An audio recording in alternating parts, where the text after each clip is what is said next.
মুখের যত্ন নিতে নিতে অনেকেই দেখা যায় হাতে পায়ের যত্ন নিতেই ভুলে যায়। তার জন্য আমি ঘরোয়া একটি রেমেডি নিয়ে হাজির হয়েছি।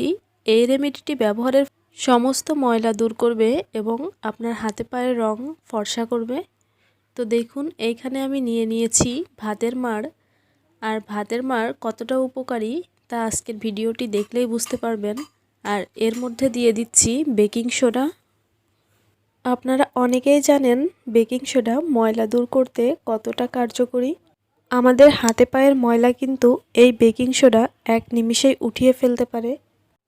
তো ভাতের মাড়ের সঙ্গে বেকিং সোডা দেওয়ার পরে কিন্তু কালারটা একটু চেঞ্জ হয়ে গেছে। আর আমি এখন দিয়ে দিচ্ছি লেবুর রস। লেবুর রসটা মেশানোর ফলে এর ঘনত্বটা কিন্তু একটু বেড়ে যাবে। এরপরে আমি এখানে ব্যবহার করব শ্যাম্পু। আপনারা এখানে যে কোনো ব্র্যান্ডের শ্যাম্পু ব্যবহার করতে পারেন। তো আমি 1 চা চামচের মতো শ্যাম্পু এখানে ব্যবহার করছি। এখন সমস্ত উপকরণ খুব ভালোভাবে মিশিয়ে নিতে হবে।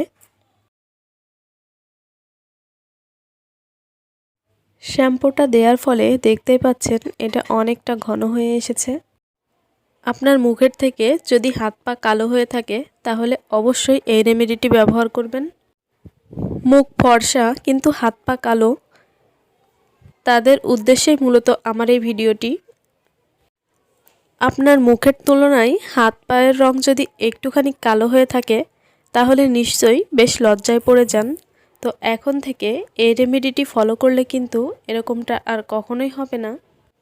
এখন আমি এই রেমেডিটি আমার হাতে অ্যাপ্লাই করে দেখিয়ে দিচ্ছি এটা কতটা কার্যকরী।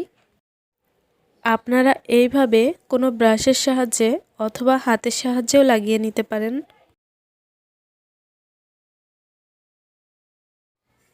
এইভাবে হাতে এবং পায়ে মিশ্রণটি লাগিয়ে নেবেন।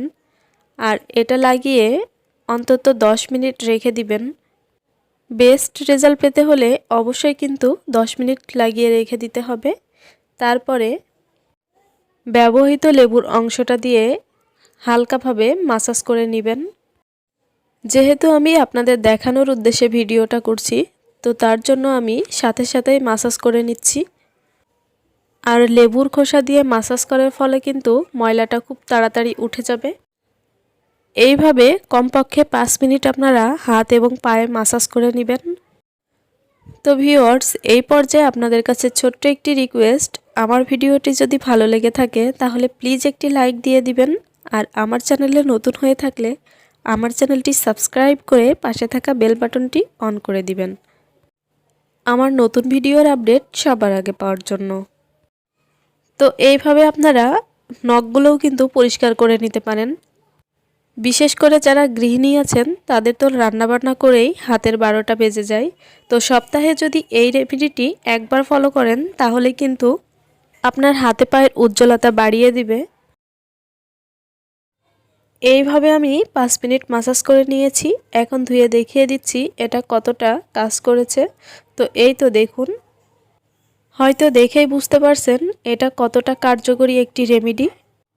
আর আমি কিন্তু এটা লাগানোর সাথে সাথে মাসাজ করে নিয়েছি। আরও কিছুক্ষণ রেখে দিলে হয়তো আরও বেশি ভালো হতো। তো সবাই ভালো থাকবেন। আল্লাহ হাফিজ।